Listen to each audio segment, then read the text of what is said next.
Hi, welcome to my video. My name is Woodchucker and I have a 210RR tailgater, and I have a problem with having power in my RV.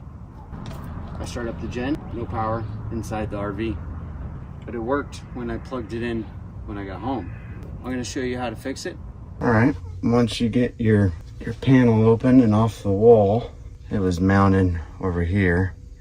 You have this black line is your power that plugs into your house, and then you have this one here is your generator power coming in to your transfer switch, and then this one goes to your circuit board that powers your whole RV. I recommend taking a picture of this so you could see how it kind of goes back together. So if you kind of get messed up with how it comes apart, you got a picture to go by. So I'm gonna take one part out at a time. I'm taking the power. Make sure your power's off, batteries are off, everything. So this is my docking power here. So I'm taking this one out first. So make sure to pull these out. That goes to my big cord, and then I got my ground wire. Let me get a bigger flathead. So this is the box that transfers. So you have your generator power turns on. Behind here, it's magnetically a switch that switches over. It runs two different lines. One's your power that you plug in to your house for power, and then the other one's for your generator. This switch back here snaps back and forth to each of them, so it gets stuck, or you have some wires that are not tight. But in this situation, I'm about to find out. We got that. It looks pretty clean. All right, so we're gonna pull this set out. So these ones go to here. You have your black and your white. This is the other side of it, so you can't really mess them up, but it's always good to take a picture. I got that off. This line here goes and runs down into the wall, and this is your power that goes to your panel. It says it right here, panel, and that's your power that goes to all your circuit breakers and your microwave. That's that one. There we go. So I have a quick disconnect on my batteries. Technically, these could possibly be hot if you don't have it turned off. There we go. I'll pull that one out.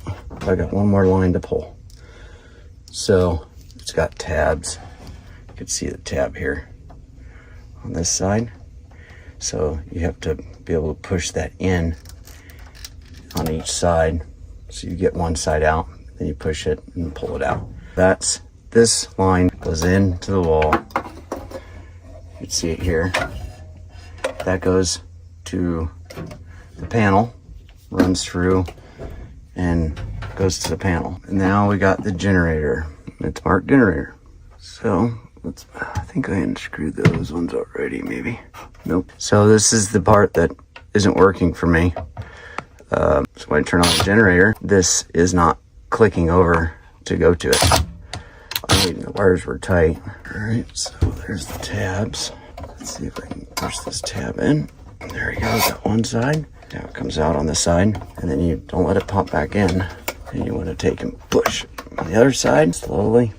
Just work it. Then we got the ground wire here. Loosen that up. There we go. Popped out. Pull that out, and there we go. So you have your generator power here, and it goes into a box, and then down here it all goes. Here's my switch to turn on the generator. It goes all the way down and out and into the generator spot. That's what this box is here. So if it isn't getting power, make sure these got good connection, which they do, and not corroded. So if power is not getting to your RV, you want to check this line. This is your RV generator. I have an Onan 4000. So here's the box here, completely taken out. So go grab a new one. It's best to go and take it in so they can see it. So you don't have to worry about, did you get the right one? You can cross-reference. Almost all RVs, if you have a part that goes bad, you're probably best to take it out. Because if you call them, they're not really you can get the wrong one easy. So it's best to say, here you go, this is it. There's a front panel to it. gives all the info. If they don't have this one, which I already called and they said they don't, they can cross-reference to another one, make sure everything's exactly the same, and then you can walk out with a new one. So let's go to the store and get one. So I got my new box here, and this is the old one, this is the new one. So you guys see the difference? So you no longer put them in here and tighten it down with the screw. They're all just wires. So it's all the same, just you have to wire net them. This is the generator line. So, and it says generator here. So that's these two wires here. So there's this one and this one. So I'm gonna hook them up, black to black.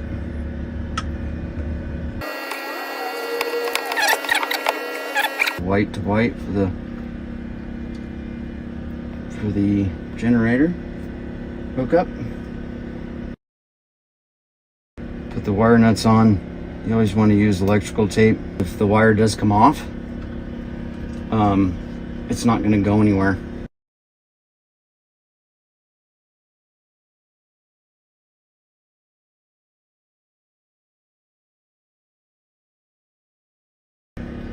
My generator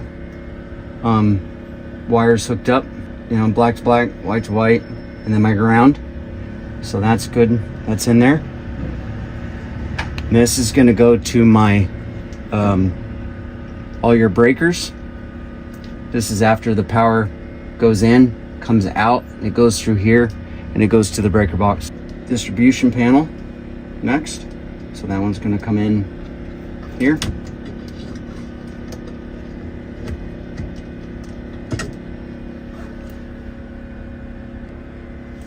So my distribution panel, that's where all my breakers are.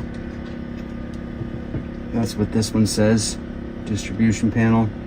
And then we have the shore. That one will be my last one I'm hooking up. So same steps with the first one. So let me get that hooked up. All right, and the last one is the power cord. So when you're plugging in at home or charging the batteries. So I'm gonna snip these lines, the wires, so I can get a fresh wire nut on them.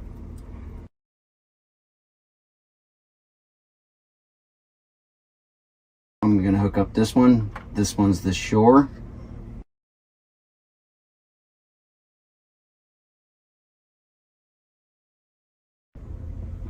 All right, so got everything hooked up. So when you're at home and you're charging your batteries, you pull out the cord outside. This is that cord that's coming in, and that is your shore. And then you have your generator. So generator and shore, these are your two powers coming in. So which one you're hooked up. If your generator's running, that's this one. If you have you're hooked up at home, a power supply, that's what you have. You pull your cord out and then you hook it up if you're docking at, you know, at the lake or something. And then this one is the one that comes out. So you have your two powers coming in, and then this one is your power going into your RV. So that's the three. So let's put the plates on. All right, got the panel back together. So now I'm gonna take those wires off, the wire nuts, and then put new ones on, and then electrical tape.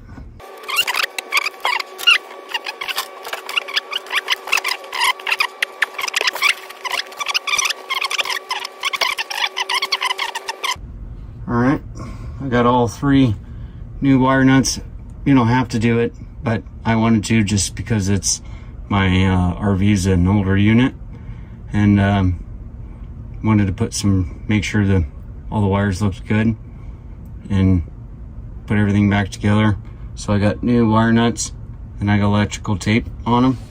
So before they didn't have them, so I wanted to do that. So I'm gonna tuck these wires back in and put the plate back on and put it back on the wall.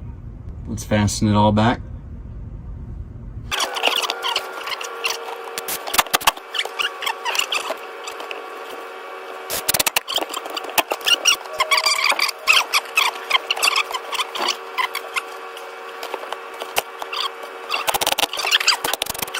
We got it all tightened up. So got my new box, my transfer switch, got all wire nuts new. Now my generator, I'm gonna start up my generator, and here will make contact and give me power for the inside. So let's go test it out. All right, here we go. Let's go inside, see if it beeps.